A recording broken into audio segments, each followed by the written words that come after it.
Et donc, le premier atelier, c'est comment développer le panier moyen avec la clientèle en pharmacie et en parapharmacie. Parce qu'à chaque fois, on va me poser la question, ça marche pour les deux. Donc, moi, je me présente, je m'appelle Marwan Zahir, je suis le directeur d'Anova Pharma Consulting. Anova Pharma Consulting, c'est une entreprise qui est dédiée à l'accompagnement des pharmacies dans leur développement. Donc, une des choses qu'on fait, c'est effectivement aider les pharmacies à se développer en termes de formation, en termes de marketing, en termes de merchandising, gestion de stock, également des solutions digitales. Cette année, on a lancé une nouvelle carte de fidélité sur les téléphones de vos clients, pour aussi de la géolocalisation et faire revenir vos clients. Et on fait aussi tout ce qui est aménagement des pharmacies dans le but d'optimiser les espaces. Ça, c'est un atelier qu'on va faire, je crois, demain. Donc, on en parlera un peu plus demain. Je suis désolé pour la voix, mais bon, les événements sont ce qu'ils sont. Donc, premièrement, pour comprendre de quoi on va parler, il faut savoir qu'est-ce que le panier moyen. Le panier moyen, déjà, il faut savoir qu'il y a différents tickets moyens. Mais le panier moyen, pour que vous le compreniez facilement, c'est l'ensemble de vos ventes sur une période donnée, 1 mois, 1 semaine, 1 an, ou par vendeur, si vos logiciels vous le permettent. C'est-à-dire que je veux savoir si Aïcha a un ticket moyen plus élevé que Hamid ou quoi que ce soit. Donc, je prends ces ventes, les ventes totales, que je divise par le nombre d'opérations. Okay? Ça veut dire que si, par exemple, je fais 5 millions de dirhams de chiffre d'affaires et je fais, par exemple, 100 000 opérations, donc c'est 5 millions divisé par 100 000, et donc du coup, ça me donne 50. Donc mon panier moyen est de 50 dirhams. Okay?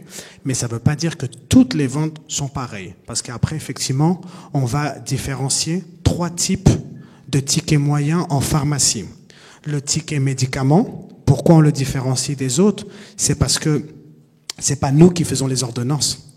C'est-à-dire que si je reçois un patient, par exemple diabétique ou asthmatique, où les médicaments sont coûteux, automatiquement, ce ticket moyen va être plus élevé que quelqu'un qui vient acheter, par exemple, une ordonnance d'un antibiotique pour la gorge ou un petit traitement pour la douleur. Okay? Donc, ça va dépendre uniquement du prescripteur. On le tient en compte, parce que c'est bon de savoir aussi quel type de médicaments et à quel coût on les vend, okay? Et surtout, pour voir l'importance de faire mes marchés correctement, de ne pas commander systématiquement chez mon grossiste. Ensuite, on a le ticket moyen libre. Le ticket moyen libre, c'est quelqu'un qui vient et qui achète sans ordonnance. Donc là, il peut avoir du médicament, il peut avoir aussi de la vente libre, de parapharmacie, puriculture, orthopédie, etc. Tout ce qui va être de la vente libre. Mais là-dedans, il peut y avoir du médicament. Voilà. Il peut y avoir du médicament, par exemple, quelqu'un vient et me dit, voilà, j'ai un rhume, j'ai besoin d'un antigrippal, donc on va lui vendre l'antigrippal qui est un médicament. On va l'associer, par exemple, avec des pastilles pour la gorge qui sont aussi des médicaments, ou sinon, je peux le dériver sur des compléments alimentaires, par exemple, pour stimuler le système immunitaire, pour stimuler les défenses. Et donc là, on est sur de la vente libre, de la parapharmacie. Et ensuite, on a le ticket moyen mixte. Le mixte, pour moi, c'est le plus important, parce que c'est ce qui fait la jonction entre les deux, médicaments et vente libre. C'est-à-dire que quand je reçois une ordonnance, si je veux savoir si mes employés font de la recommandation, c'est en regardant leur ticket moyen mixte. Automatiquement, ce ticket moyen, il va se faire parce que, je prends un exemple, j'ai une ordonnance, par exemple, pour le cholestérol. Donc, je délivre les médicaments pour le cholestérol, et si mon personnel est formé, et si j'ai les produits disponibles en vente libre, en complément alimentaire, en parapharmacie, même en service, mon employé va recommander un complément. Et donc, automatiquement, ça va être une ordonnance associée à de la vente libre. Okay? Là où c'est différent, ici, le ticket libre, il n'y a pas d'ordonnance. Ici, il n'y a que de l'ordonnance, et ici, c'est le mix. Et c'est là où on va pouvoir mesurer si nos employés font de la recommandation. Mais pour faire de la recommandation, vous êtes d'accord qu'il faut qu'ils soient formés. Parce qu'ils ne vont pas, par exemple, sur une ordonnance, de sertraline, de simvastatine, vous recommanderiez quoi? Oméga 3, j'entends. Pourquoi le coenzyme Q10? Exactement. Donc, quand je vais avoir une ordonnance, ça c'est ce qu'on appelle l'analyse d'ordonnance. Quand je vais avoir une analyse d'ordonnance, je vois qu'il y a une simvastatine ou n'importe quelle autre statine et je vois un médicament analgésique ou un anti-inflammatoire. La technique, c'est de demander au patient, premièrement, comment va le traitement pour le cholestérol, s'il le contrôle bien, etc. Il faut se soucier de son patient. Ensuite, on va simplement lui ouvrir une question, c'est pourquoi il prend cet analgésique ou cet anti-inflammatoire. Et lui va vous dire, c'est parce que j'ai des douleurs articulaires, j'ai des douleurs musculaires, j'ai des crampes sans explication et j'en peux plus. Donc je le prends parce que c'est quelque chose que je supporte pas. Effectivement, les statines ont comme effet secondaire, donc dans leur première action, c'est d'inhiber la GMG coenzyme QA, et donc du coup, elles réduisent le cholestérol. Mais le problème, c'est que le cholestérol et le coenzyme Q10 ont une forme chimique similaire. Et les statines ne sont pas sélectives. Donc, des fois, elles peuvent réduire également le coenzyme Q10. Et quand il y a la réduction du coenzyme Q10, il y a un manque de fabrication d'oxygène. Et donc, du coup, il peut avoir ce qu'on appelle des crampes et des douleurs que le patient ne va pas associer aux statines. Pourquoi? Parce que c'est pas quand il commence le traitement aujourd'hui que les douleurs arrivent. On va premièrement aller en dépensant son stock de Q10. Et donc, effectivement, on peut lui recommander de prendre du coenzyme Q10 tous les matins, sachant que le médicament pour le cholestérol, c'est tous les soirs. Donc, du coup, la statine n'aura pas le temps, le soir, d'éliminer le médicament le matin. Et l'avantage de ce produit, c'est que ça réduit rapidement les effets secondaires. Donc, le patient va dire, cette pharmacie m'a bien recommandé, j'ai beaucoup aimé, donc ça fidélise le client. Et là, on est sur une vente mixte. Sachant que ce genre de conseil, ce n'est pas toutes les pharmacies qui le font. Donc, celles qui le font, elles vont fidéliser sur leur connaissance. Et donc, le patient, à chaque fois qu'il aura un effet secondaire, quelque chose qu'il ne comprend pas, il viendra vous voir. Et automatiquement, cette confiance amènera principalement à augmenter vos ventes et vos tickets moyens. Donc, c'est ce que je vous expliquais là. Okay. Donc là, c'est l'explication que je vous ai donnée sur les 3 types de tickets moyens. On parle de panier moyen ou ticket moyen. Okay. Maintenant, comment on peut influencer le ticket moyen sur chaque type de ticket? Donc le premier, sur le ticket moyen médicament. Donc déjà, il y a des facteurs qui vont influencer. Ça, ils sont indépendamment de notre décision. Il y a la prescription, bien sûr. Et dans la prescription, on sait qu'il y a des médicaments à molécules équivalentes qui vont coûter plus cher que d'autres. C'est le principe des génériques. Donc, moi, je ne peux pas substituer, donc du coup, je subis cette prescription. Après, je parle pour le Maroc, je ne sais pas si dans les pays d'Afrique de l'Ouest, vous pouvez substituer ou pas. Nous, en Europe, on peut substituer. Après, c'est la législation dans chaque pays. C'est toujours la substitution qui doit être stricte, dans le sens où c'est la même quantité, la même forme galénique, etc. Ensuite, il y a la fréquence des prescriptions. C'est-à-dire que ça aussi, ça joue. Quand on est sur un traitement de la douleur, il y aura beaucoup plus de boîtes parce que la consommation est plus élevée des médicaments. Quand on est sur un traitement de longue durée, par exemple, on parlait du cholestérol, on prend un comprimé par jour. Donc du coup, la fréquence, c'est tous les mois, tous les 3 mois. Ensuite, vous avez la possibilité, vous, de jouer là-dessus, c'est en augmentant vos marges sur les marchés. C'est-à-dire que je dois analyser, et c'est ce qu'on va voir en évaluation, je dois analyser qu'est-ce que mes patients achètent. Et je dois, dans la mesure du possible, déplacer toutes mes ventes, tous mes achats, sur des marchés. Alors attention, tous les marchés ne sont pas identiques, tous les laboratoires n'ont pas les mêmes conditions, et il y a des paliers qu'il faut arriver.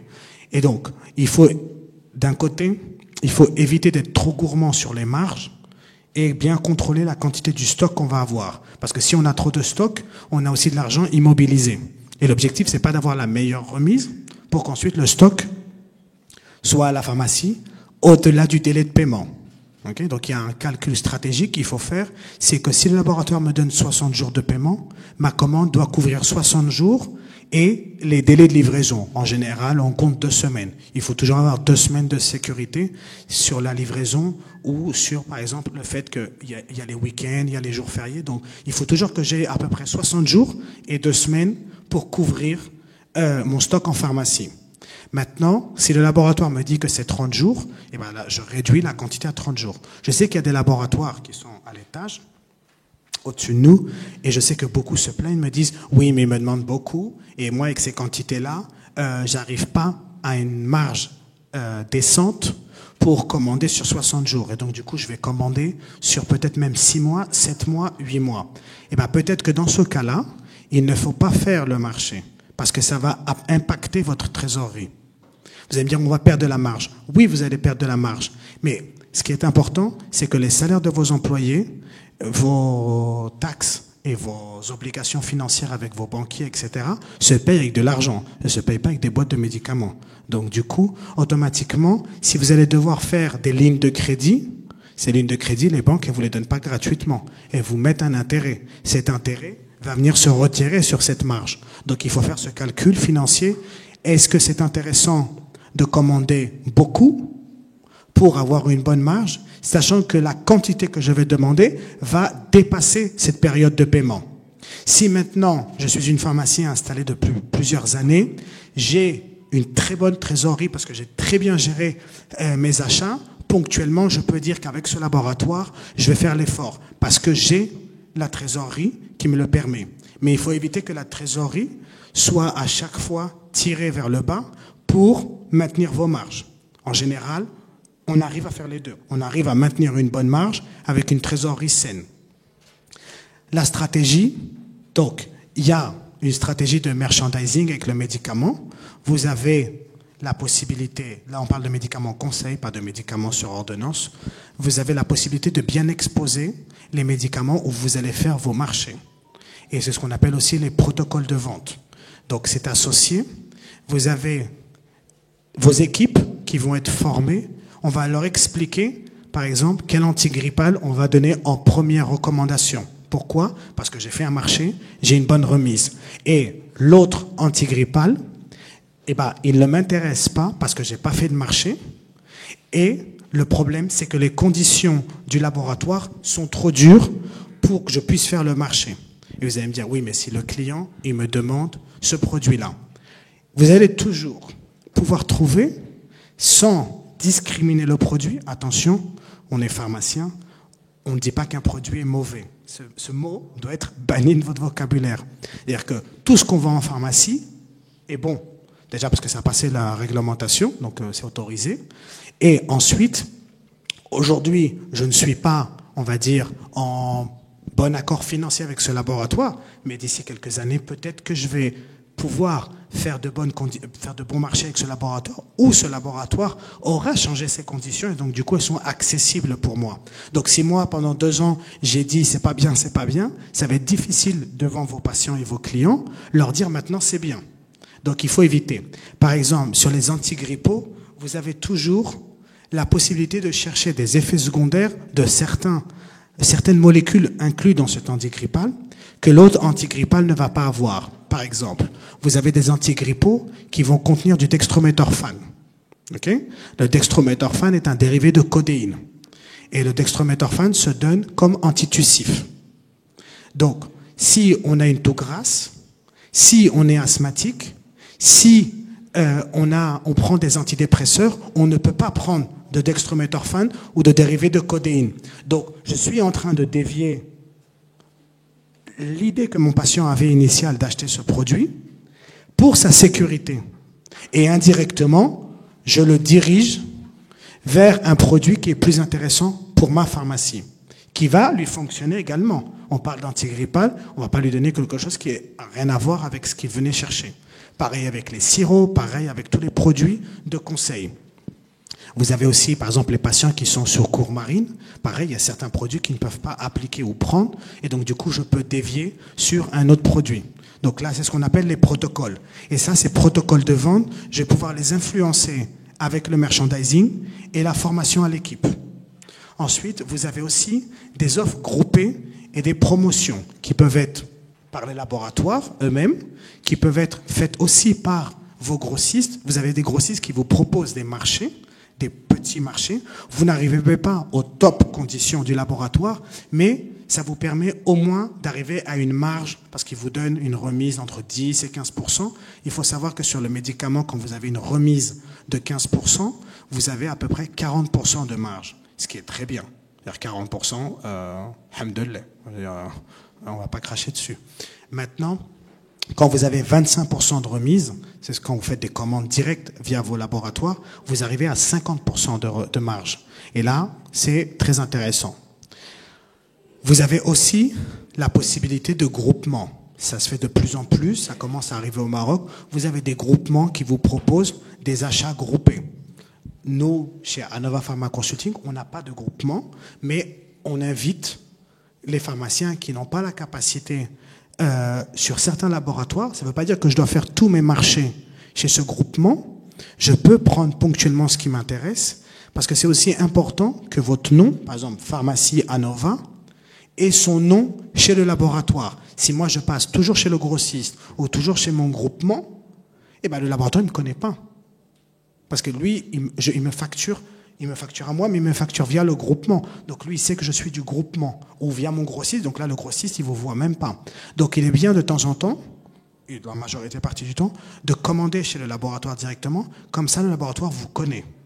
Et comme il vous connaît, ce sera plus facile dans un futur demander des faveurs, des services, des collaborations. Parce qu'ils vous connaissent, ils savent ce que vous pesez en termes de facturation. Ensuite, ce qui est important, c'est la négociation avec les laboratoires. Vous devez négocier et voir des possibilités de paiement. En général, les laboratoires médicaments, ici, alors ça c'est la vente libre, pardon.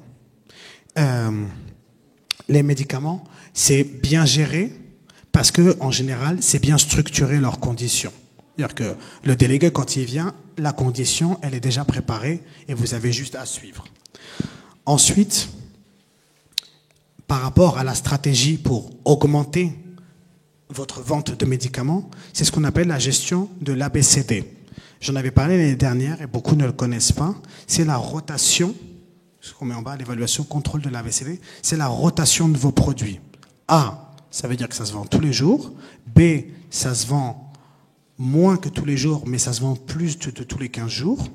C, ça se vend au moins une fois par mois, une fois par tous les 3 semaines. Et D, c'est que ça ne s'est jamais vendu en 12 mois. Donc là, c'est catastrophique. Ça veut dire que j'ai payé le produit et le produit est en train de pourrir dans les étagères. Donc celui-ci, il faut le nettoyer le plus rapidement possible. En général, vous avez beaucoup de craintes sur le stock mort, le stock dormant. Nous, on l'appelle stock mort. C'est vrai, il faut craindre le stock dormant, le stock mort, mais il ne faut pas oublier de réévaluer les A et les B. Parce qu'aujourd'hui, peut-être, je te prends un exemple, je vends de ce paracétamol 2 boîtes par jour. Donc, j'ai ma quantité de 2 boîtes, mais comme je paye mon fournisseur, mon grossiste, à 30 jours ou à 60 jours, et si j'ai de l'espace, je peux avoir un stock de 15 jours. Et ce stock de garantie, je sais que dans 15 jours, il va être vendu parce que je les vends tous les jours, les produits A. Et les produits B, je les vends aussi tous les 15 jours minimum. Donc c'est une garantie pour moi d'avoir le produit. Donc j'aurai plus de produits en magasin. Qu'est-ce qui va se passer? C'est que les ventes que je perds, parce que vous savez plus que moi, parce que vous êtes tous les jours au comptoir, vient un client, un patient, il prend X boîtes, il repart avec, et derrière, il y en a un autre qui vient, il nous manque une boîte. Sur les 3 boîtes qu'il me demande, il m'en manque une. Je lui dis, je vous la commande cet après-midi. Si vous êtes dans une pharmacie, on va dire, rurale, où il n'y a pas beaucoup de circulation, quoi que ce soit, le patient peut revenir. Mais si vous êtes dans une zone très dynamique, un centre urbain ou une zone de passage, le patient ne va pas revenir. Et donc, vous n'allez jamais savoir que vous avez perdu cette vente. Donc, en actualisant tous les 6 mois votre ABCD et vos stocks minimum maximum, vous allez optimiser vos ventes au comptoir. Et ça, c'est sans former l'équipe. C'est juste de la gestion de stock. C'est juste en travaillant sur ma gestion stock. Et, très important, les inventaires. Parce que des fois, vous avez des erreurs de stock, ça arrive. Un employé s'est trompé, au lieu de mettre 2 boîtes, il a mis 3 boîtes. Parce que le patient avait besoin de 3 boîtes, donc ils ont parlé, il a pris plusieurs choses. Il a mis 3 boîtes. Donc il y a un moment où votre stock n'est plus réel par rapport à ce que vous avez. Mais le problème, c'est que comme il y a une erreur de stock, la plupart du temps, et ça se passe partout, vous inquiétez pas, on ne reporte pas l'erreur. Donc à chaque fois que quelqu'un vient, si aujourd'hui c'est vous qui le servez, vous dites « Ah, il me manque une boîte ». Donc vous ne reportez pas l'erreur, ou vous l'avez dit, mais la personne qui doit faire la correction ne le fait pas. Donc après, 2 jours après, il vient et c'est mademoiselle qui se retrouve avec l'erreur, et ainsi de suite, et ainsi de suite. Nous, on travaille avec des pharmacies et on voit ça tous les jours. Et nous, on dit au titulaire ou à la personne qui doit changer les stocks, on ne peut pas rester plus de 10 minutes sans corriger ce stock. C'est-à-dire que si une personne a déclaré que le stock n'était pas bien, on fait une recherche, parce que peut-être qu'il est mis avec les premiers, qu'il est rangé pas dans le bon tiroir, parce qu'on a un stagiaire, il n'est pas en train de... Parce que ça arrive aussi, il l'a pas rangé dans le bon tiroir, etc. Mais il faut faire une investigation rapide de ce problème. Et c'est pour ça qu'à chaque fois que je vais faire mes marchés, je vais faire des mini-inventaires. Ça veut dire que la patronne ou le patron va faire un marché de ce laboratoire en médicaments, et comme on va faire un marché, par définition, on est en manque de produits. Donc la quantité de produits présente dans la pharmacie de ce laboratoire est au minimum. Donc je demande à quelqu'un de l'équipe de me faire l'inventaire sur ces produits-là, de ce laboratoire. Et comme ça, avant que la commande arrive, je peux réajuster mon stock. Et bien sûr, tout ce qui est manquant, je le garde sur une feuille Excel, parce qu'à la fin de l'année, je vais pouvoir le déclarer en perte à mon comptable. Parce que ce n'est pas non plus changer les stocks et assumer, nous, les pertes. Donc tout ça, ce sont des petites tâches qu'on va faire tous les mois, tous les 2 mois sur ce laboratoire, et ça va nous permettre d'optimiser notre inventaire et donc la disponibilité du produit. Quand on est sur de la vente libre, là, c'est la même chose, seulement il y a des choses qui sont différentes parce qu'on est sur de la parapharmacie. Et donc la parapharmacie, vous avez les grossistes para et vous avez des laboratoires directement avec les marques.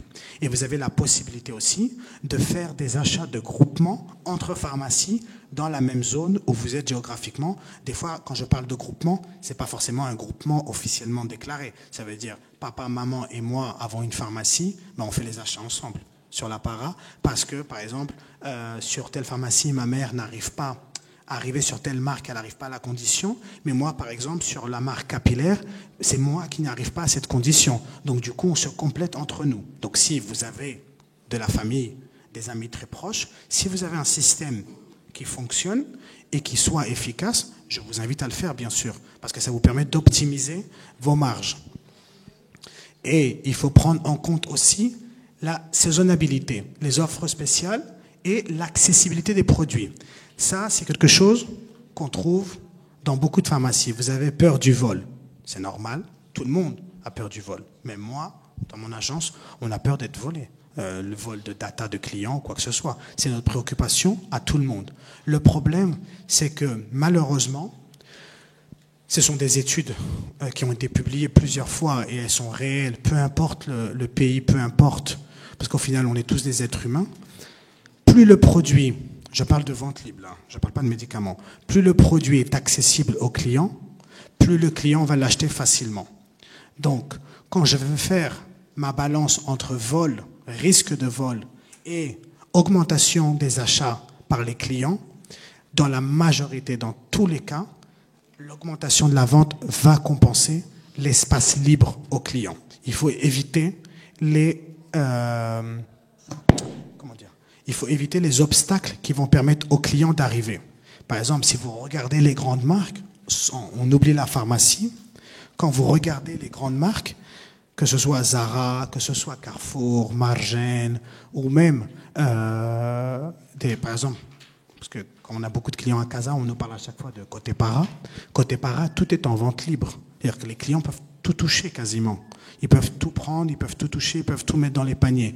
Plus le client a accès au produit, plus il va l'acheter facilement. Il y a une étude, et prenez note de la data, quand le client a le produit dans la main, 50% de la vente est faite.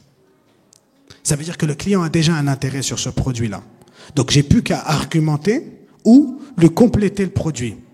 Alors que si moi, je suis derrière mon comptoir et le client me dit « Ah, je veux ce produit », donc déjà, il faut que je le prenne, il faut que je lui apporte. Donc déjà, il y a déjà un temps de perdu. Et vu que c'est moi qui lui amène le produit, il y a des clients qui vont se sentir bloqués parce qu'ils vont pas vouloir faire sortir plusieurs produits. Donc ils vont dire voilà, juste ça. Donc ça va être compliqué pour nous et pour nos collaborateurs d'augmenter la vente. Alors que si le client vient et a pris dans l'espace libre, je dis un exemple, il a pris ce sérum de rétinol, on va prendre un exemple, on lui explique, on fait, rappelez-vous que ce sérum s'applique la nuit et tous les jours vous devez mettre un écran solaire, protection maximale. Ah, je savais pas, j'ai pas d'écran. Ben voilà, je vais vous montrer un écran qui va être compatible. Quelle est votre préoccupation? Les rides, les taches, et donc je vais pouvoir lui donner un solaire spécifique anti-âge ou spécifique anti-tache. Mais la vente du sérum de rétinol est faite. C'est pas moi, c'est lui qui l'a pris. Moi, mon travail, c'était de lui recommander le complément. Ok? Donc, très important, quand on est sur de la vente libre, c'est les programmes de fidélité qui soient performants. Il faut fidéliser votre clientèle. La fidélisation ne se fait pas uniquement par une guerre des prix. Au contraire. Parce qu'aujourd'hui, 95% des pharmacies, vous vendez la parapharmacie au PPH. Okay? C'est une stratégie que vous avez adoptée au Maroc. On ne la partage pas, mais donc elle est faite, on ne va pas changer le monde. Donc, vous vendez au PPH. Ça veut dire que là, si je vous demande à n'importe qui, et si vous vendez par exemple le sérum d'une marque lambda, je vous demande à combien vous le vendez tous au même prix. Donc, qu'est-ce qui va changer que le client l'achète chez vous ou chez vous? Le service, quoi d'autre? Oui, là on parle d'un sérum. Moi, entre guillemets, peu importe si vous en avez 50 marques, je viens chercher celui-ci. Donc la variété peut attirer la clientèle, effectivement. La promotion, qu'est-ce que vous appelez par promotion? Qu'est-ce que vous appelez la promotion?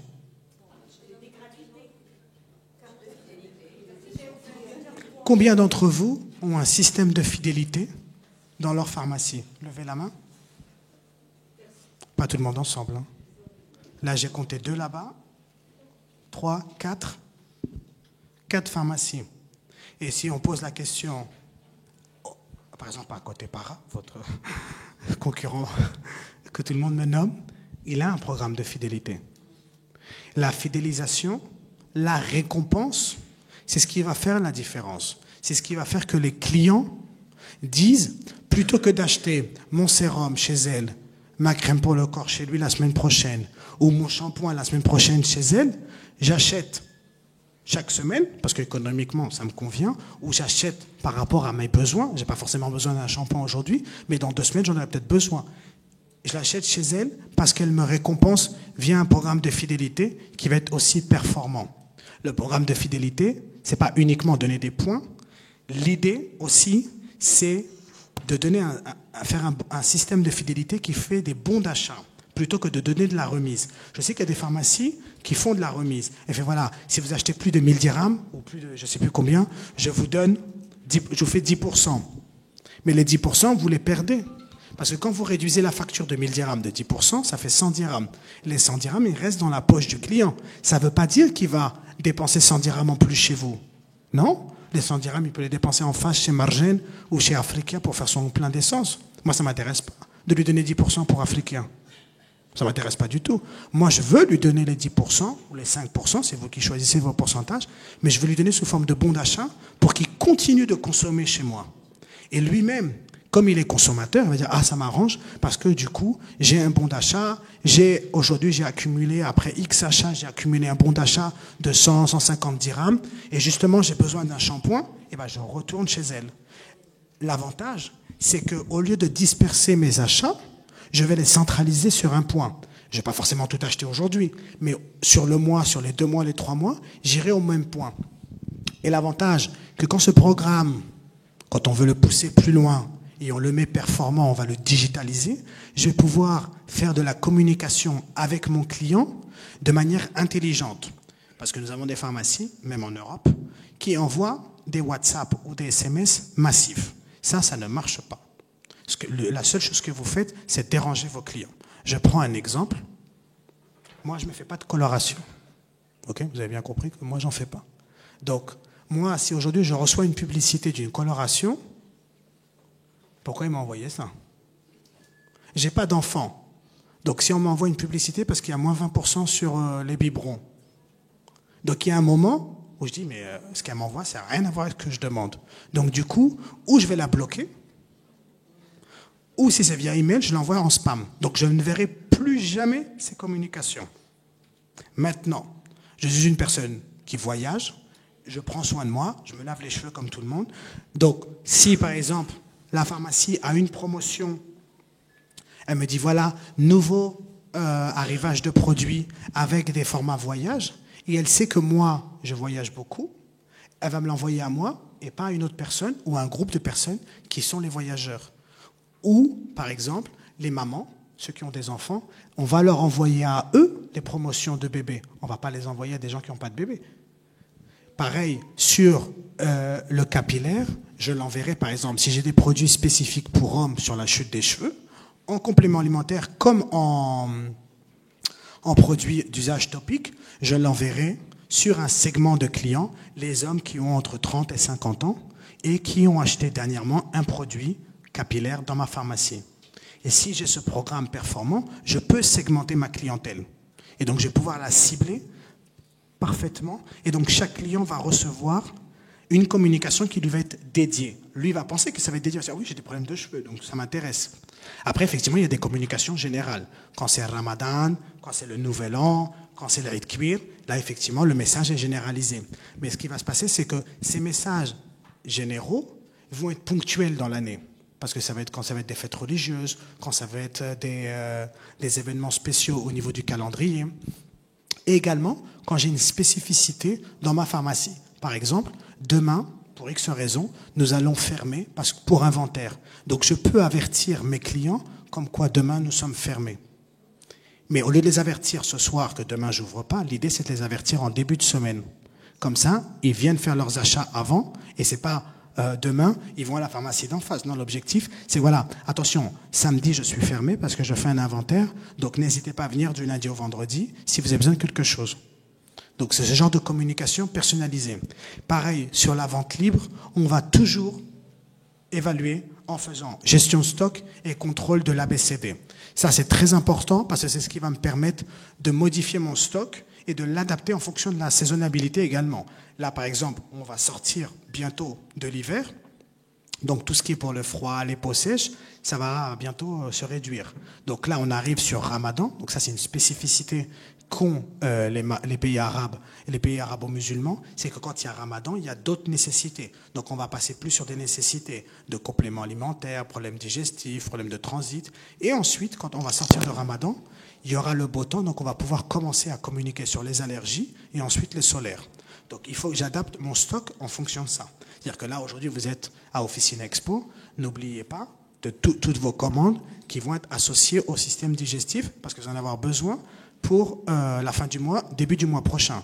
Sachant que les gens, quand c'est Ramadan, vous le savez très bien, il y a beaucoup de dépenses. Donc en général, on essaye d'optimiser les achats, enfin en tant que consommateur, et j'essaye d'acheter tout pour toute la famille, là, prochainement, ou la première semaine quand les symptômes arrivent, problème de sommeil, problème d'acidité, etc.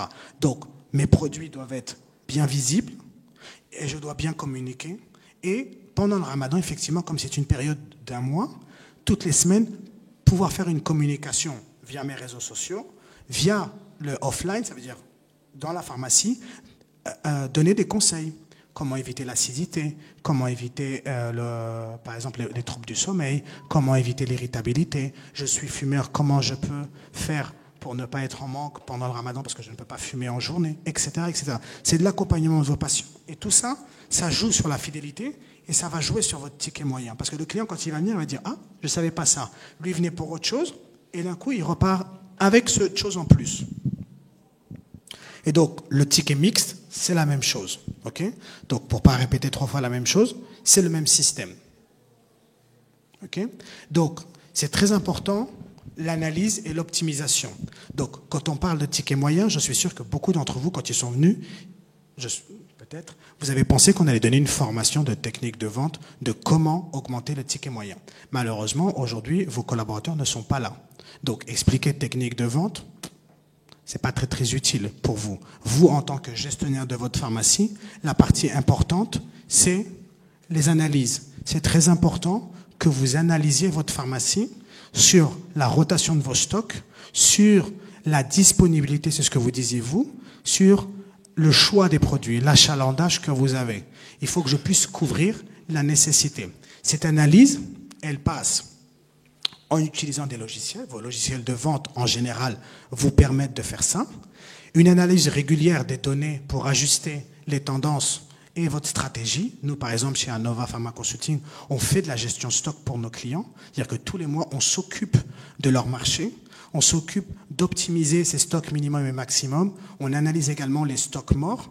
Chaque mois, enfin chaque commande, ils reçoivent quel est le stock mort, parce que s'il y a possibilité d'échanger avec le laboratoire ou de changer avec un collègue, une pharmacie qui est à côté, qui justement, elle le vend mieux, et avoir tous les mois cette photographie de ma pharmacie sur la rotation de mes produits, sur la rotation, enfin sur le stock mort, et également avoir toujours mes marchés préparés.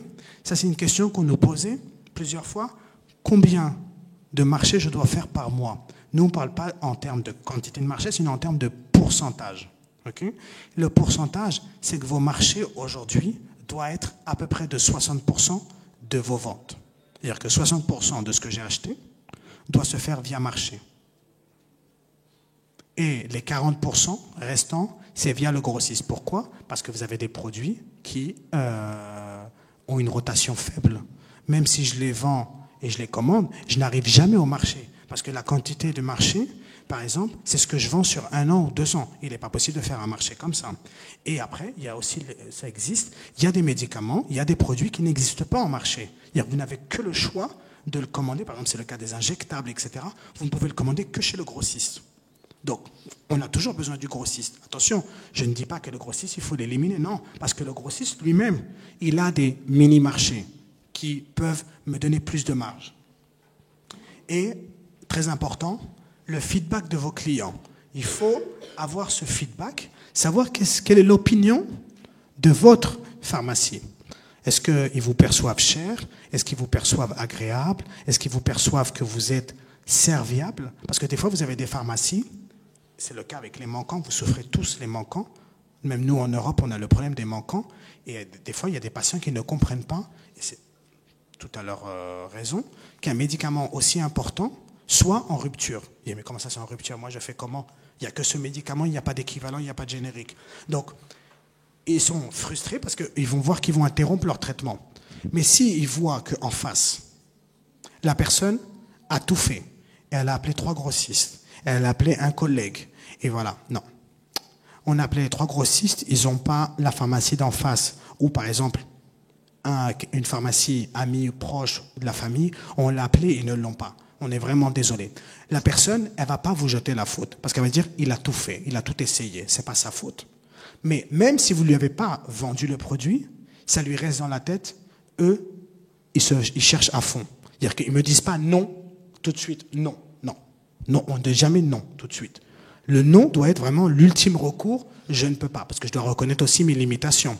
Mais on ne peut pas rentrer dans une pharmacie, c'est le cas par exemple, je vous prends concrètement, pas faire de pub, mais c'est la réalité. Je demande à une pharmacie du rhinomycine. Elle me dit c'est manquant. Je lui dis c'est pas possible, parce qu'on vient de faire un marché la semaine dernière pour une cliente. Qu'est-ce qui se passe? C'est qu'elle a commandé chez son grossiste. Et donc du coup, son grossiste est en rupture de rhinomycine. Mais le laboratoire, il l'a. Et moi, j'ai appelé ma cliente, j'ai dit, on t'a préparé un marché la semaine dernière chez Pharma 5. Il n'y a pas de rhinomycine. Elle fait, si, on a reçu les 400 que tu as commandés. Qu'est-ce que j'ai fait? Je suis allé chez elle. Je lui ai dit, écoute, j'en ai besoin parce qu'il faut que je l'en prenne. Il faut que je les ramène à quelqu'un. Donc, on ne peut pas dire non tout de suite. Parce que le gars m'a dit non. Donc, qu'est-ce que j'ai en tête? Cette pharmacie, elle n'a rien, elle ne fait pas de marché. Donc, je ne vais pas me casser la tête la prochaine fois. Je vais aller directement chez l'autre. Je sais qu'elle a de l'achalandage, elle a du stock. Donc, c'est très important parce que si la rupture est de la faute du fabricant, il faut que je montre au client que j'ai tout fait la possibilité pour lui trouver le produit. Mais il n'y a pas. Mais maintenant, si la faute est à moi, c'est à moi de trouver la solution. via un collègue qui puisse me prêter, m'échanger, quoi que ce soit. Mais je ne peux pas dire un produit d'une vente si fréquente, ne pas avoir le produit. Et si moi, je ne peux pas faire le marché parce que c'est trop dur pour moi, les quantités sont trop élevées, trouver une pharmacie qui fait le marché avec ce laboratoire et dire voilà, je peux t'échanger parce que je n'ai pas de ce produit et je ne peux pas faire le marché. Donc vous avez toujours la possibilité de collaborer entre vous. Connaître son client. Ça, c'est très important. C'est ce qu'on va vous parler sur la fidélité. C'est important de connaître la consommation de vos clients. La plupart des logiciels vous permettent de créer des fiches clients. Okay? Donc, à chaque fois qu'un client vient, c'est lui proposer la fiche client. Mais la fiche client, bien sûr, il faut qu'il y ait un échange. C'est-à-dire que le client ne va pas vous donner son nom, prénom, son numéro de téléphone, juste pour que vous ayez ça dans l'ordinateur. Il faut l'associer à un programme de fidélité. C'est le système de l'hameçon. Je te donne quelque chose et en échange, tu as quelque chose. Donc le client comprend parfaitement qu'en échange de points, en échange d'un programme de fidélité, il doit donner ses datas.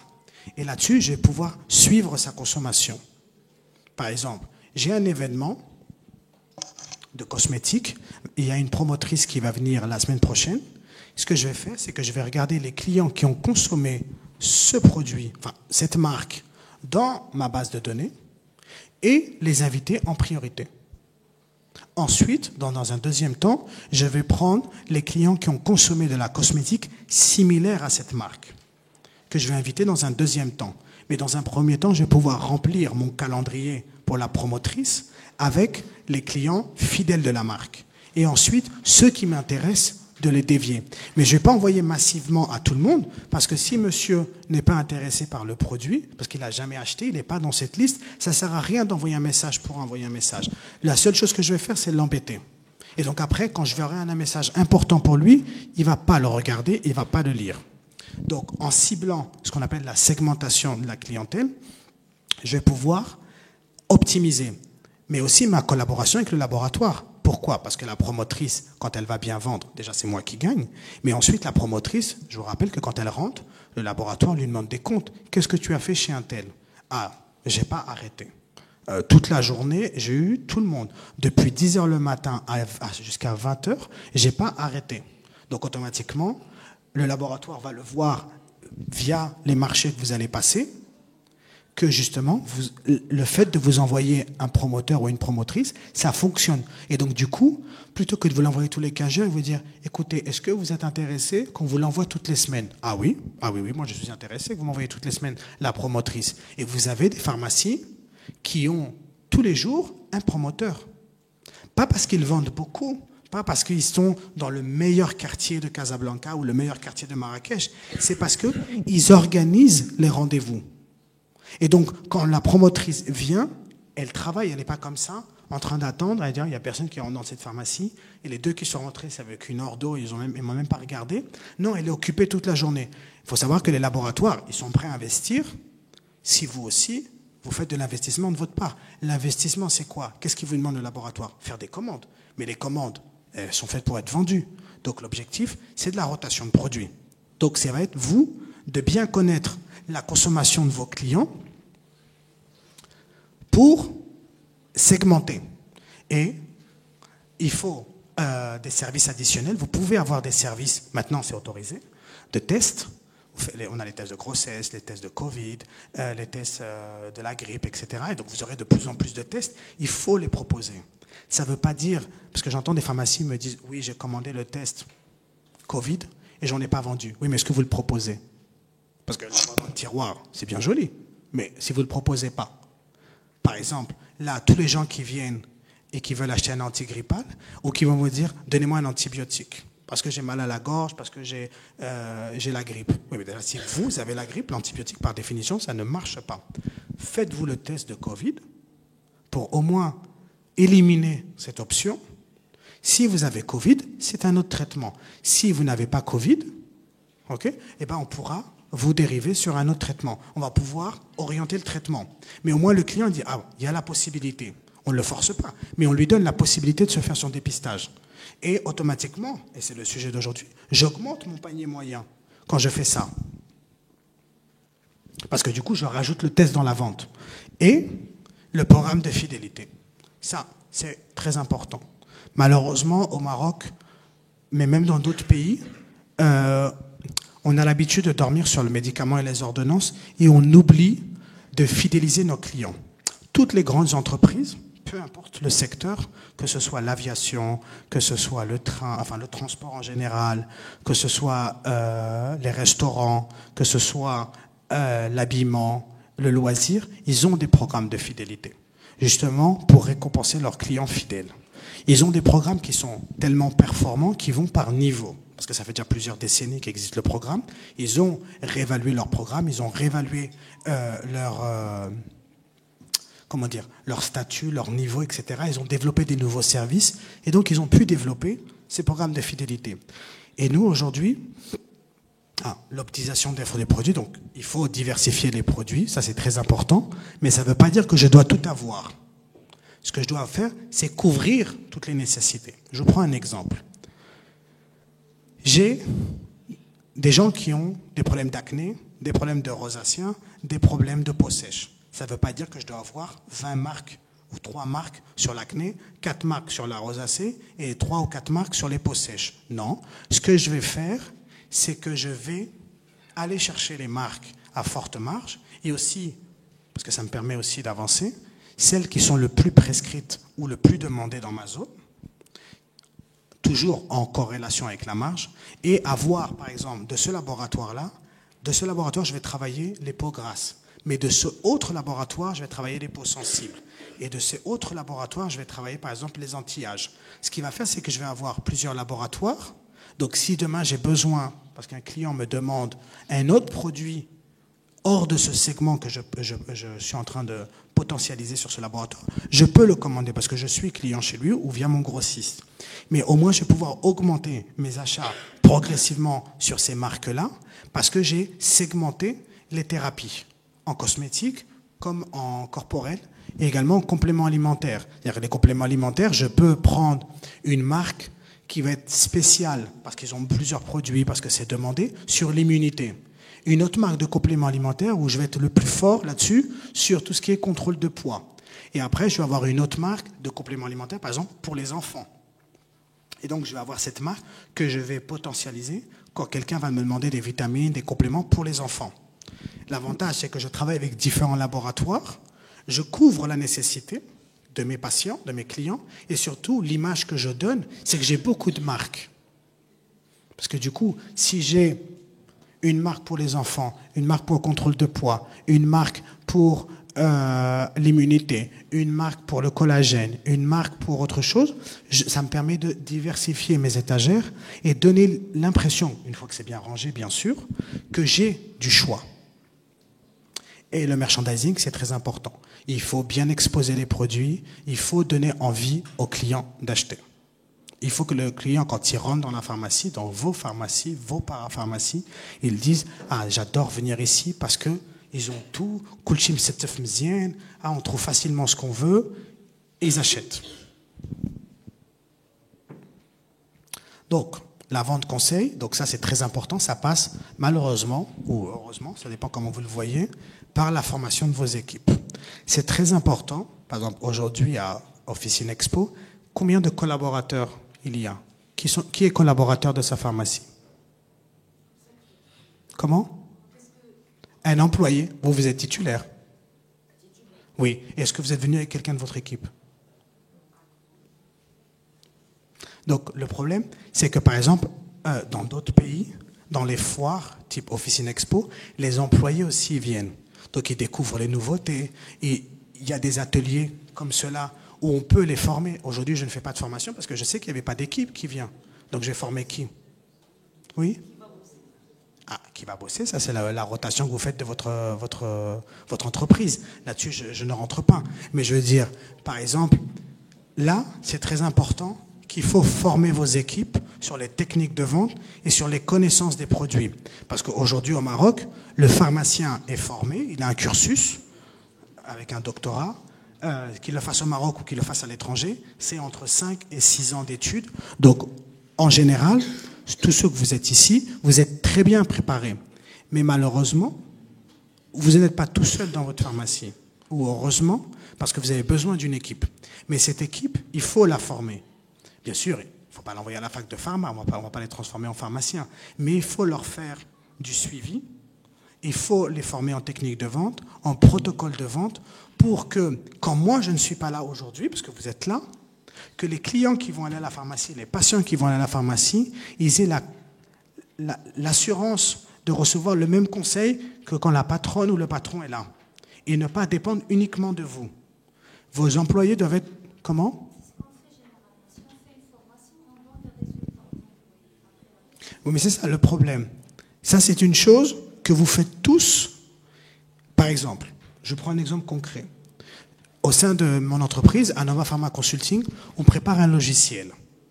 L'année prochaine, on vous le présentera. Ce logiciel, c'est moi qui l'ai demandé. C'est moi le directeur, c'est moi qui ai sollicité ce logiciel. Et quand ils nous ont présenté le logiciel, enfin comment ils allaient le structurer, il y avait une chose qu'il n'y avait pas, c'était la formation de l'équipe. Moi, le logiciel, je l'ai compris parce que c'est moi qui l'ai dessiné sur papier. Je connais toutes les étapes du logiciel. J'ai besoin que mes employés soient formés. Ils m'ont dit oui, il n'y a pas de souci. Et moi, je vais envoyer toute l'équipe d'Annova Pharma Consulting, les 20 consultants, à se former sur ce programme. Parce que moi, j'ai besoin qu'après eux, vous l'expliquent ou vous l'appliquent. Ce n'est pas moi qui vais leur expliquer. Déjà, c'est une perte de temps, parce que du coup, je fais 2 fois la même chose.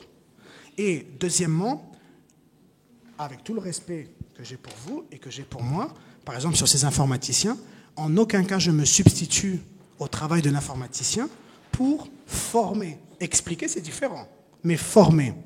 C'est-à-dire que moi, je peux former des pharmaciens, je peux former des collaborateurs en pharmacie parce que c'est notre travail.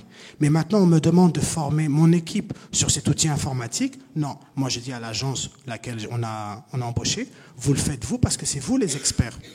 Et donc c'est pareil, vous là, vous allez rentrer. Mais aujourd'hui, vous allez écouter mon atelier, vous allez écouter 5 autres ateliers.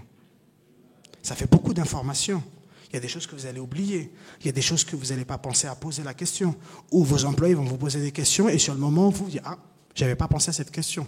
Ah ouais, mais du coup, j'ai un doute. » Donc, c'est mieux de faire venir vos collaborateurs quand il y a des formations pour que ces formations, elles soient dispensé par un professionnel qui connaît le sujet. Je ne dis pas que vous ne connaissez pas le sujet. Ce que je dis, c'est que lui, il est engagé pour faire ça. Vous, aujourd'hui, quand vous allez rentrer dans votre pharmacie, vous allez devoir réviser vos marchés, ce qu'on vous a présenté, voir si certains laboratoires que vous n'avez pas dans votre pharmacie, si il y a la possibilité de les travailler. Donc, il y a toute une étude de stratégie. Donc, vous, quand vous allez rentrer à votre pharmacie la semaine prochaine, vous allez avoir la tête comme ça. Si en plus il faut former sur le ticket moyen, sur l'aromathérapie, sur ça, c'est très limité. C'est pour ça que nous, on a fait avec le pharmacien manager et Annova Pharma Consulting, on a un parcours de formation qui s'étale sur plusieurs mois pour permettre aux équipes d'absorber ces connaissances. Promotion et marketing, donc ça c'est très important.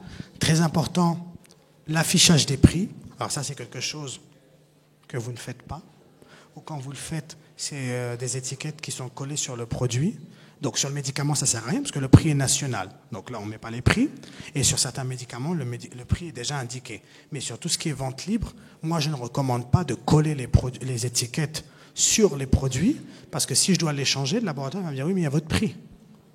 Moi, maintenant, je vais le reprendre et je vais le donner à une autre pharmacie.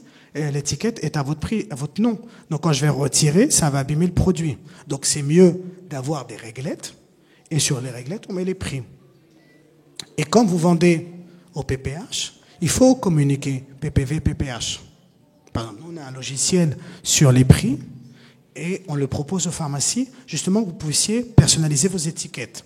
L'utilisation de publicité sur le lieu de vente, pareil, il faut personnaliser vos publicités. Il ne faut pas utiliser à chaque fois les panneaux ou les PLV que vous envoient les laboratoires. Pourquoi? Parce qu'ils vous les envoient tous pareil. Tous pareil pour les vinyles. Vous allez avoir des vinyles sur vos façades qui vont être identiques de Tanger à Oujda, de Larache à Marrakech. Non, il faut personnaliser vos vinyles. Maintenant, ça veut dire, oui, j'ai une façade qui fait je ne sais plus combien de mètres. Bah, de temps en temps, vous pouvez prendre des vinyles de laboratoire si vous travaillez le produit dans de bonnes conditions et en réclamant au laboratoire une compensation. Parce que lui, il est sur la façade. Tout le monde le voit. Ceux qui vont rentrer, bien sûr, ça va compter pour moi. Mais ceux qui ne rentrent pas, ils ont vu votre pub. Donc, il faut payer. Aujourd'hui, les écrans, c'est pas gratuit, hein. Les laboratoires, les marques payent très cher. Et la création de supports publicitaires efficaces. C'est ce qu'on dit efficace, c'est qu'il faut suffisamment visible, mais pas trop grand pour cacher le produit. Il faut qu'il soit bien implanté sur l'espace de vente pour justement guider le client et l'inviter à consommer ou pas forcément consommer, mais à poser la question sur le produit. Ah, regardez, là, vous dites que c'est du détox. Vous pouvez me dire à quoi ça sert, parce que je n'ai pas compris.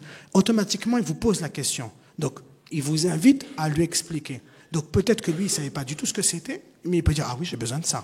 Ah oui, oui, j'ai besoin de ça. Oui, oui, bah, mettez-moi-en un. Mais s'il n'y avait pas cette information, lui, il voit une boîte. Il ne sait pas ce que c'est, cette boîte. Donc, il continue son chemin au comptoir. Il dit, voilà, j'ai besoin de cette ordonnance. L'objectif, c'est de guider vos consommateurs dans l'espace de vente. Et toujours, il faut faire des analyses. Je sais que c'est lourd, je sais que c'est pesant, mais c'est comme ça que ça vous permet de réviser votre stratégie, de voir si ce que vous faites fonctionne, et donc dire, voilà, je suis dans le bon chemin, je continue. Au contraire, parce que j'ai pris le feedback des clients, cette promotion, elle n'a pas plu. Donc l'année prochaine, on changera la promotion sur les solaires ou sur l'allergie. Et aussi, écoutez vos équipes. Nous, chez Anova, on recommande de faire une réunion de 10 minutes avec les équipes une fois par semaine. Comme ça, vous prenez le pouls de votre pharmacie. Vous savez, par exemple, si un employé a un problème avec un autre employé, ou si les employés vous disent, écoutez, la promotion que vous avez faite, tout le monde s'est plaint parce qu'ils n'avaient pas compris le pourcentage, c'était pas très clair, tout le monde s'est plaint. Donc, ok. Moi, comme j'étais pas au comptoir ou j'ai pas spécialement servi cette promotion, donc je me suis pas rendu compte que le message n'est pas passé comme moi je voulais le passer. Donc peut-être qu'il faut que je réadapte le message. Ou aussi, des employés vont vous dire, alors, cette semaine et la semaine dernière, ils n'ont pas arrêté de nous demander cette marque. Et on ne l'a pas, le grossiste ne l'a pas. Ah, mais combien de fois ils vous l'ont demandé? Donc comme on est en petite réunion de 10 minutes, moi ils me l'ont demandé aujourd'hui, il y a 2 fois. Et hier encore 2 fois. Bon, si on me demande beaucoup, on va appeler le laboratoire, on va voir quelles sont ses conditions et voir si c'est intéressant ou pas de l'introduire. Mais au moins, j'ai le pouls de ma pharmacie avec ces réunions. C'est 10 minutes par semaine que vous pouvez aussi transformer une fois par mois avec chaque employé. Quand vous faites la remise du salaire, quand vous lui donnez la fiche de paye, vous prenez un petit entretien avec chaque employé, j'analyse les ventes de cet employé, j'analyse ce que j'ai aimé chez cet employé, qu'est-ce qu'il a fait bien et qu'est-ce qu'il n'a pas fait de bien. Et quand je lui remets le salaire, parce qu'au final, vous les payez, donc ça permet aussi de faire un échange plus discret, on va dire plus intime, où moi, le patron, je vais dire, voilà, ce que tu as fait ce mois-ci, là-dessus, j'ai pas apprécié. Et j'ai eu des mécontentements de 2 clients, il faut faire attention, le client, on ne peut pas le maltraiter, etc., etc. Par contre, tu as fait ça, très bien. À vrai dire, je dois dire, je suis très contente de ce que tu as fait. Je veux que tu continues sur cette voie-là. Mais corrige le point sur les clients, s'il te plaît. Et lui demander aussi, est-ce qu'il y a quelque chose que tu veux me dire?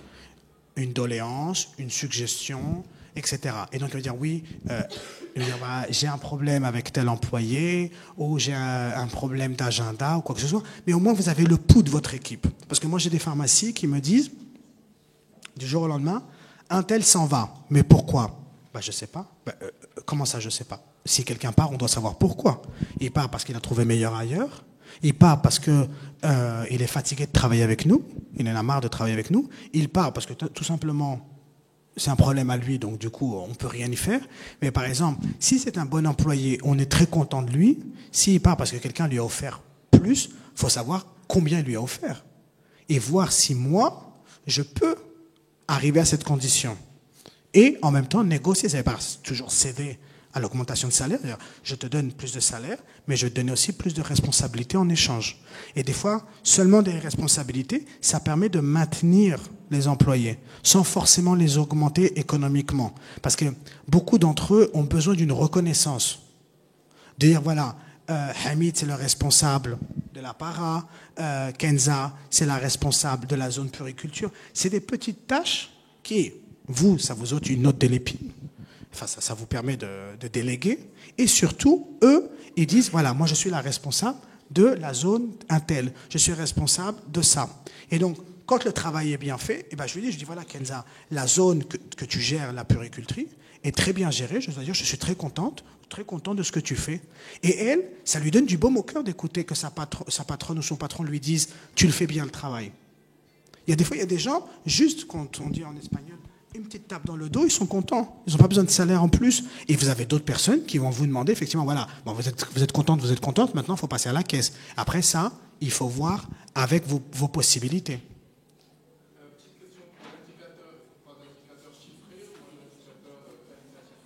Alors ça dépend. Par exemple, la gestion de la zone, ça peut être les deux. Ça peut être un indicateur chiffré et qualitatif. Qualitatif, c'est je viens, je vois la zone, c'est une catastrophe. Il n'y a pas besoin d'indicateur plus de chiffres. C'est très mal rangé. Maintenant, chiffré, en plus d'être mal géré la zone, quand on voit la zone, c'est un chaos pas possible. Ce mois-ci, tu as eu autant de produits périmés. Et c'est pas normal. Parce que c'était ton travail de gérer cette zone et d'éviter les péremptions. Donc ces produits-là, on aurait dû être avertis de leur prochaine date de péremption il y a plusieurs mois en avant. Pas maintenant se rendre compte qu'il va périmer en mars. Parce que maintenant c'est fini, je ne peux plus le vendre. Je suis obligé de le jeter. Sur les dates de péremption, si. Sur les dates de péremption, vous pouvez voir combien vous avez de péremption par laboratoire ou par zone. Vous pouvez le voir parfaitement. De toute façon, vous devez les retirer, donc vous allez le voir dans le carton. Et après, en termes de vente, effectivement, nous, c'est ce qu'on propose quand on fait la gestion de stock. On catégorise digitalement la pharmacie par zone. Je sais que vous avez des logiciels qui vous catégorisent par médicaments, par pharmacie, et c'est en fonction de la marge. Nous, ensuite, on catégorise en interne par catégorie, par exemple, cosmétiques, lait solaire, parapharmacie, puriculture, parapharmacie, lait de bébé, parapharmacie, aromathérapie, orthopédie. Donc, on a cette sous-catégorie qu'on organise dans vos logiciels de vos pharmacies. Et donc, nous, on veut voir, par exemple, cas concret, la zone, les produits solaires qui sont gérés par telle personne, quels ont été les produits périmés, quelle était la croissance de cette zone. Est-ce qu'on a vendu plus parce que justement la zone était mieux rangée? Parce que des fois, on peut tout faire, mais la gamme ou la marque ou la catégorie est mourante. Parce que le quartier change, parce que la marque est en déperdition. Donc, c'est pas forcément de notre faute. Mais ça fait partie des analyses. Oui? Oui.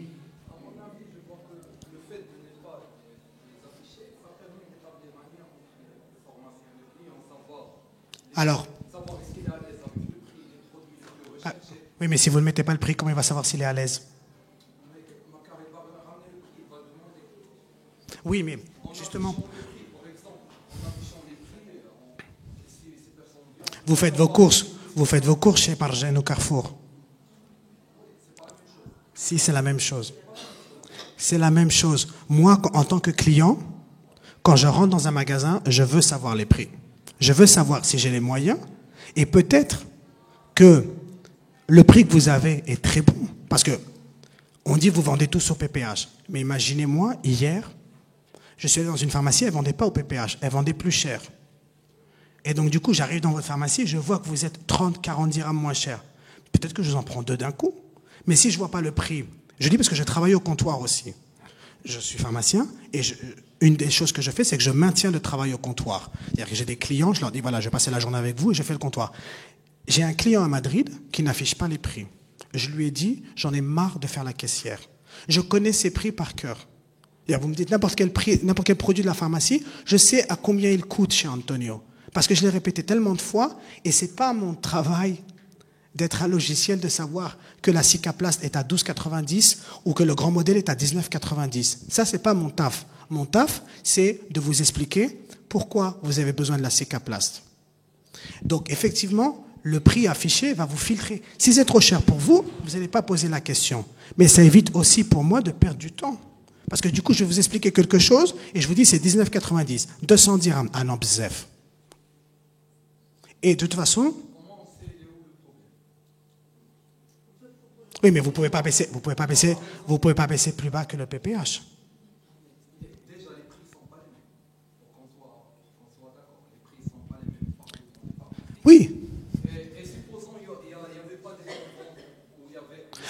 là-dessus, je suis désolé, hein, parce qu'on va avancer. Là-dessus, c'est innégociable. La loi vous oblige à afficher les prix. Donc, il faut afficher les prix. C'est pas obligatoire, ça l'est. L'affichage des prix est obligatoire. Et avec la Coupe du Monde qui arrive, vous allez devoir vous mettre aux normes rapidement. Donc, plus tôt vous le faites, mieux pour vous. Et aussi, ça vous permet d'éviter justement, il vient et me pose la question du prix. Oui, mais moi, c'est pas mon travail de vous dire le prix. Mon travail, c'est de vous conseiller. Maintenant, si vous considérez que votre travail, c'est donner des prix, c'est votre aise.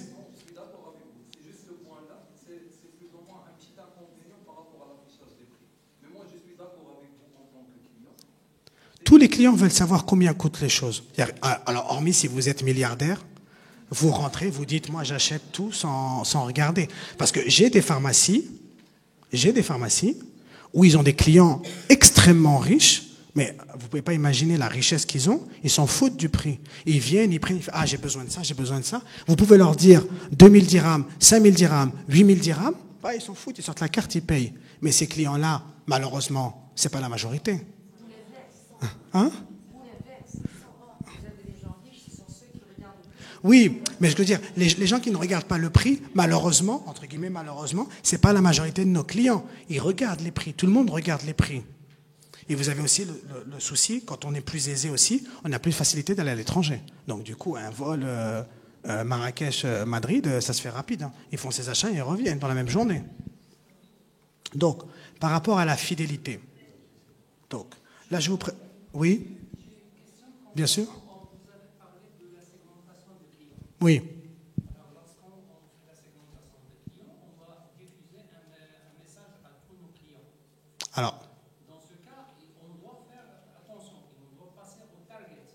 Oui, c'est ça, c'est la segmentation. Le target, c'est le ciblage. Parce qu'on a un produit pour les femmes, c'est pas le produit pour les hommes, par exemple. Oui. Mais en plus, on doit ajouter le positionnement de ce message. Comment ce client va... La réponse, elle est là. Je vous réponds à votre question en vous parlant. Alors, comme j'avais dit, on prépare un nouveau programme pour l'année prochaine. Mais l'année dernière, quand on avait fait des formations avec les pharmacies, c'était à votre demande, les pharmacies. Il n'y avait pas de programme de fidélité digital performant pour accompagner les pharmacies. C'était le système où je faisais ma carte de fidélité en papier, je tamponnais, et il y avait toujours le problème qu'une cliente avait perdu la carte, un problème elle me dit qu'on a gardé la carte, et je pose la question à l'équipe, on me dit non, on n'a pas gardé la carte de cette dame, on ne garde pas les cartes, donc on rentre dans une discussion, on a perdu toutes les données, combien de tampons elle avait, je sais pas. Donc on a créé un programme qui va être plus que la fidélité, ça veut dire c'est plus que gagner des points, c'est aussi segmenter sa clientèle et suivre sa clientèle. L'objectif premier, c'est de vous démarquer parce que vous allez présenter un système de fidélité qui va être 100% digital. Et ça va être sur les téléphones de vos clients. C'est-à-dire que les clients n'ont pas besoin d'installer aucune application, ce n'est pas une application, je vais vous le montrer, c'est sur le wallet, les porte-monnaies digitaux de vos téléphones. L'avantage, c'est que le client a sa carte de fidélité sur son téléphone et vous l'avez dans la pharmacie sur un programme, sur un site qui est en ligne, mais qui est fermé à vos données et qui vous permet de savoir quel client est venu acheter aujourd'hui, etc. Donc vous avez un suivi de la consommation et un suivi des nouveaux clients. C'est une offre, une expérience simplifiée pour le client parce que c'est quelque chose qu'il a dans le téléphone, il le sort, il vous le montre, vous scannez, vous ajoutez, c'est fait. Et aussi, il y a une fidélisation en temps réel, parce que le client va pouvoir voir les points qui lui ont été ajoutés sur le moment.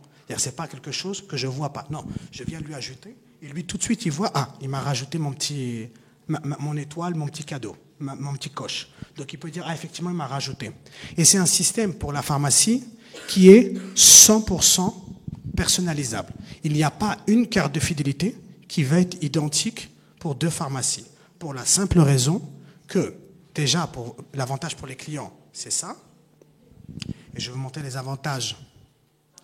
Donc les notifications intelligentes. L'avantage pour la pharmacie, c'est pour vous, c'est que c'est facile et intuitif. Il n'y a pas besoin de code, il n'y a pas besoin d'application, il n'y a pas besoin de connaissances informatiques. C'est vraiment comme avec la touchette que vous avez pour scanner les produits. Vous scannez le téléphone du client, ça apparaît, vous rajoutez 1, 2, 3, le nombre d'étoiles que vous considérez, et elles sont personnalisables sur le visuel, c'est-à-dire qu'elles vont être personnalisables avec votre identité visuelle, c'est-à-dire que ça va être vraiment pharmacie Intel avec son nom ou le nom de la parapharmacie avec ses couleurs, etc. Et également, on va pouvoir choisir la règle du jeu de la fidélité. Ça veut dire que, par exemple, monsieur me dit, voilà, en général, le consultant, parce que vous avez un consultant qui est dédié pour la pharmacie, on va analyser votre panier moyen.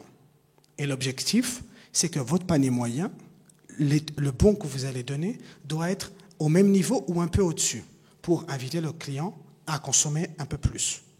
Donc, par exemple, vous dites, moi mon panier moyen, il est de 100 dirhams. Donc, tous les 100 dirhams, vos clients vont accumuler ça. Tous les 100 dirhams, ils vont avoir une étoile. Par exemple, il vient d'acheter 200 dirhams, et bien aujourd'hui, je lui rajoute 2. Il a acheté pour 290, et bien je lui communique en lui disant, voilà, vous êtes à 10 dirhams pour avoir la 3e étoile. Donc il va rajouter les 10 dirhams, parce que c'est quand même bête. Bon, si je suis à 220, peut-être que je ne vais pas rajouter 80 pour aller à 300. Mais 290, je peux rajouter un stick à lèvres, quelque chose comme ça, qui va justement me faire passer pour arriver à ma 3e étoile. Et le fait d'accumuler chez vous, eh bien plutôt qu'à d'aller acheter mon gel douche chez l'autre, je viendrai chez vous. Parce que je sais que le gel douche, par rapport au montant et par rapport à votre règle du jeu, va me donner X points pour avancer. OK ? Je peux fixer la règle du jeu en termes de points et également en termes de cadeaux. Ça veut dire, c'est vous qui fixez le pourcentage du bon d'achat que vous voulez donner. Vous pouvez le faire en points comme vous pouvez le faire en argent accumulé. C'est-à-dire qu'une fois que vous arrivez par exemple à 2000 dirhams, eh ben vous avez, si vous choisissez par exemple, je donne un exemple, je ne veux pas dire que vous devez prendre tous pareil, je vous donne 5%, ok, donc vous avez 100 dirhams. Maintenant, si vous arrivez, parce que vous êtes dans un quartier où il y a plus, le pouvoir d'achat est plus élevé, vous dites, voilà, si vous arrivez à 3000 dirhams, je vous donne 7%, 6% ou 5% également, donc le bon d'achat est de 150, et ainsi de suite. Vous pouvez personnaliser complètement la règle du jeu. Et la communication sur mesure. On va pouvoir, grâce à l'application, en le connectant avec votre programme de vente, suivre la consommation de vos clients. Déjà, on a déjà une information, c'est leur âge et leur sexe. Donc on peut savoir si c'est une femme ou un homme, et on peut aussi savoir quand est-ce qu'ils ont acheté la dernière fois. Parce que l'application nous permet de voir les clients qui sont les plus fidèles et ceux qui sont un peu moins fréquents à la pharmacie.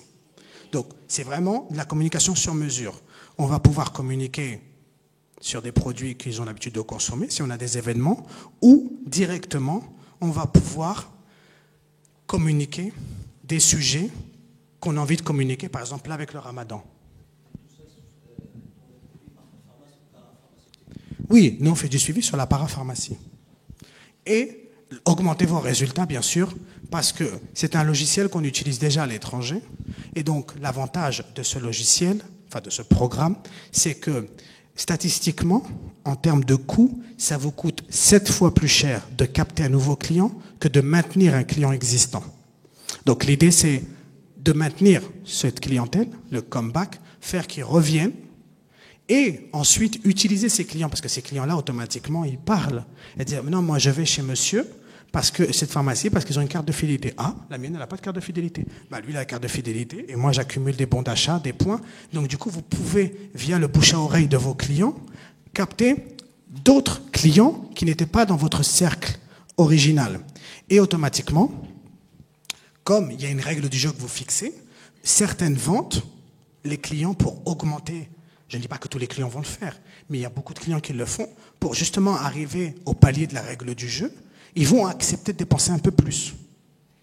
Et, très important, votre fiche Google va être optimisée. Parce que le programme, quand vous faites un achat, une demi-heure après l'achat, une fois que vous avez reçu le point ou les points, si vous avez acheté vous avez acheté beaucoup d'argent, donc du coup, il y a plusieurs points. Une demi-heure après, le client reçoit une notification sur son email pour évaluer l'expérience. Et donc, si l'expérience est de 5 étoiles, l'application est connectée à votre Google My Business.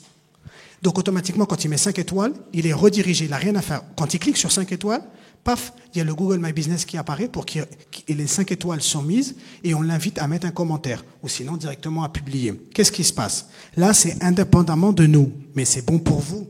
Parce que Google, plus il voit qu'il y a des 5 étoiles qui se publient sur cet établissement, et il fait la recherche, et Google comprend que vous êtes une pharmacie.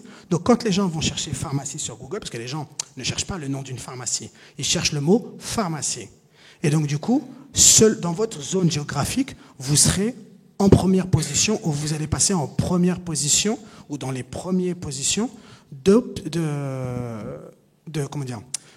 recherche. Et ça, c'est bon pour vous, parce que du coup, les gens viendront vous voir.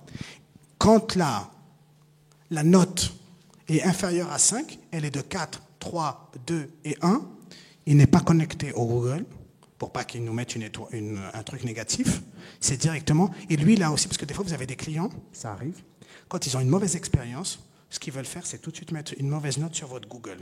Comme nous, on leur envoie un email, ces clients-là vont penser qu'ils ont mis la note sur Google, mais ils l'ont mis sur votre email. C'est quelque chose qui reste en interne, c'est-à-dire entre votre pharmacie et nous. Toutes les 2 et 1 étoile, on vous les communique dans la journée. On vous dit, ces personnes-là ont mis 1 étoile et 2 étoiles. Donc du coup, vous pouvez prendre contact avec eux pour voir qu'est-ce qui s'est passé. Est-ce qu'on les a mal servis? Est-ce que c'est notre faute? Est-ce qu'on a fait défaut sur un point? Et donc, pouvoir corriger. En général, si la faute est à nous, je dis à nous parce que comme on travaille avec vous, la faute est à la pharmacie, on récompense par 1 point le client. Et après, c'est la décision du titulaire. En fonction de la gravité, on peut aller jusqu'à directement donner le bon d'achat. L'objectif, c'est que le client dise « Ok, l'employé s'est mal comporté, mais la patronne, elle a récupéré le tir. Et donc, je vais continuer. » Mais lui, comme il a mis 1 étoile, l'étoile est en interne. Elle n'est pas sur Google. Comme il l'a déjà fait, il pense que c'est sur Google. Donc, c'est aussi une manière de un peu guider le client pour éviter les mauvaises appréciations sur Google. Ça, c'est un exemple. On vous donne le matériel de communication. Okay? Donc, vous recevez des affiches qui sont personnalisées comme ça. Vous avez votre code QR. Donc là, c'est cette pharmacie. Okay? Donc, quand il scanne, c'est un formulaire très simple. Nom, prénom, email, numéro de téléphone, date d'anniversaire. Okay? Parce que, vous allez voir, on fait de la communication aussi sur les anniversaires. Et ensuite, il le télécharge directement. Donc ça, c'est mon wallet. Ça, c'est mon téléphone. Donc, vous voyez... Là, parce que c'était le test, cette pharmacie, j'ai sa carte de fidélité. Et donc, quand je viens à la pharmacie, je scanne. Il y a un avantage très important, c'est que les utilisateurs de iOS, iPhone, sur Android, on est en train de travailler. Prochainement, ce sera disponible aussi sur Android. Vous avez de la géolocalisation. Quand le client est à moins, vous allez le voir ici, quand le client est à 500 mètres et moins de la pharmacie, il reçoit un push-up sur son téléphone, donc c'est même pas des bruits, ça apparaît sur le téléphone, sur l'écran, et le message est personnel, vous êtes à 500 mètres de chez nous, si vous avez besoin de quelque chose, n'hésitez pas à passer nous voir. Ou dire, voilà, on a des nouvelles promotions, le message est personnalisable, on peut mettre, venez découvrir notre nouvelle promotion, nos nouveaux produits, etc. Donc ça, c'est sur la proximité. Et ça, c'est l'avantage, c'est que des fois, les clients, ils voient, ils disent, ah oui, bah, j'ai besoin du lait pour le bébé, ou j'ai besoin de tel produit. Bon, bah, j'en profite, je suis à côté. Donc, parce que je lui rappelle qu'on n'est pas loin. Ensuite, quand il arrive au point, donc le bon d'achat obtenu, donc par exemple, quand il arrive aux 10 points, aux 5 points, ça dépend ce que vous voulez faire, et ben, il reçoit une notification comme quoi il a un bon d'achat à utiliser. Et ce bon d'achat reste jusqu'à que lui, il l'efface de sa notification. Donc ça peut rester plusieurs jours à dire ah ben c'est vrai que j'ai encore le bon d'achat utilisé à la pharmacie. On peut, vous avez vu ça, c'est des exemples de notifications, mais on peut les personnaliser, c'est-à-dire qu'on peut créer des notifications spéciales à la pharmacie. Elle me dit voilà, moi je veux, parce que par exemple tous les vendredis j'ai la dermoconseillère de IFA Biotique, donc je veux une notification, pas tout pour les clients, pour le segment des clients qui achètent de la cosmétique, qui reçoivent comme quoi les vendredis, et donc on peut choisir que tous les jeudis, on les avertit comme quoi demain, la dermoconseillère vient de tel laboratoire. Donc c'est vraiment du personnalisable à chaque pharmacie, chacun ce qu'ils ont besoin. Et après, effectivement, il y a des communications qui se font par rapport aux fêtes religieuses, Ramadan, Eid Kibir et compagnie. On fait le suivi, donc tous les mois, la pharmacie reçoit un résumé de l'activité pour voir aussi si ses employés recommandent au comptoir la carte de fidélité, combien de points ont été appliqués. Ça, c'était quelque chose au bout de 15 jours. Donc cette pharmacie, elle a appliqué beaucoup plus de points et ils sont à beaucoup plus de clients en ce moment. Parce que les clients ont adhéré. Ils ont dit, je vais pouvoir être récompensé sur mes achats. Et donc, ça, c'est... Là-dessus, vous avez le formulaire. Donc, c'est disponible sur Android et iOS. Okay? Donc, ça, c'est le formulaire si vous voulez avoir plus d'informations. De toute façon, à l'extérieur, vous avez les équipes de Anova qui peuvent vous conseiller si vous avez des questions et des doutes. Et l'autre chose, l'autre service qu'on a en collaboration avec le pharmacien manager, c'est le parcours de formation en dermocosmétique et parapharmacie. Comment récupérer ce marché? Donc, comment ça se tient? Donc là, les dates, on les a changées, bien sûr. Donc, l'objectif, c'est aider vos équipes et vous-même à reconquérir ce marché. Parce qu'aujourd'hui, on me dit, oui, les paras. Oui, mais les paras, elles sont arrivées parce qu'il y avait un marché à prendre. Elles n'ont pas créé le marché. Elles sont venues se greffer au marché existant. Donc, l'objectif, c'est que vous, en tant que pharmacie, vous récupérez ce marché, qui naturellement est le vôtre. Parce que beaucoup de marques de dermocosmétiques sont des marques pharmaceutiques. Par exemple, Mafar, Pierre Fabre, c'est un pharmacien. La Roche-Posay, c'est une marque de parapharmacie, mais de pharmacie, c'est dans le Vade-Mecum en France. Je ne veux pas dire que vous devez travailler ces marques-là, mais la plupart de ces marques ont une origine pharmaceutique. Pour qui? Donc, la formation est ouverte aux titulaires et aux collaborateurs. Comment on le fait? On le fait en 2 temps. Ça veut dire qu'on le fait sur une journée, mais on fait les 2 sessions identiques, le matin et l'après-midi, pour que justement l'équipe du matin puisse venir l'après-midi, celles qui travaillent le matin à la pharmacie viennent l'après-midi, et ceux qui sont au comptoir l'après-midi viennent le matin. Et ça se fait sur une journée. Donc nous, on avait mis ici les villes, Casablanca, Rabat, Marrakech, mais on est ouvert à d'autres villes. Ça veut dire que si, parce que ceux de Tanger m'avaient posé la question, j'aurais dit c'est très simple. Si vous faites un groupe, il faut à peu près une vingtaine de pharmacies pour que ce soit viable. Si vous faites un groupe de 20 pharmacies, on peut vous mettre une date pour Fès, pour Tanger, pour Agadir, pour n'importe quelle ville. Tant qu'on a 20 pharmacies minimum, on peut le faire. Et après, on fait maximum 35-40 pharmacies, parce qu'après vous avez des employés, il faut qu'ils viennent. Il ne faut pas qu'il y ait trop de monde non plus, parce qu'il y a des ateliers. C'est de la formation, mais il y a aussi du pratique, des techniques de vente, des explications d'ingrédients, des explications comment dériver la consommation d'un client sur une marque qui ne m'intéresse pas. Okay? Et donc ça se fait en année scolaire, et on fait à chaque fois une pause. Alors ça, les dates, elles ne sont pas correctes, hein, bien sûr, ça c'était cette année. On fait la pause pendant le mois du Ramadan. Okay? Mais c'est comme ça. Et ça, justement, demain... Non, je crois que c'est cet après-midi l'atelier sur ça. Je crois que cet après-midi, on a l'atelier sur la formation de parapharmacie. Oui? Oui, c'est cet après-midi, parce que j'ai tellement d'ateliers, je ne sais plus ce que je fais. Je sais que je suis là, mais je ne sais plus ce que je fais. Donc voilà. Donc pareil, si vous avez des questions sur le parcours formation, vous avez nos équipes qui sont à l'extérieur, qui ont le badge Anova, qui peuvent prendre vos données pour vous recontacter, pour vous envoyer de l'information, mais ils peuvent déjà, vous avez des brochures qui vous expliquent le parcours formation. Et cet après-midi, on parlera plus du parcours formation. Des questions? Parce que je vois qu'on a des pays africains, enfin je veux dire, le Maroc est en Afrique, mais je veux dire, on a des pays subsahariens qui ne sont pas du Maroc.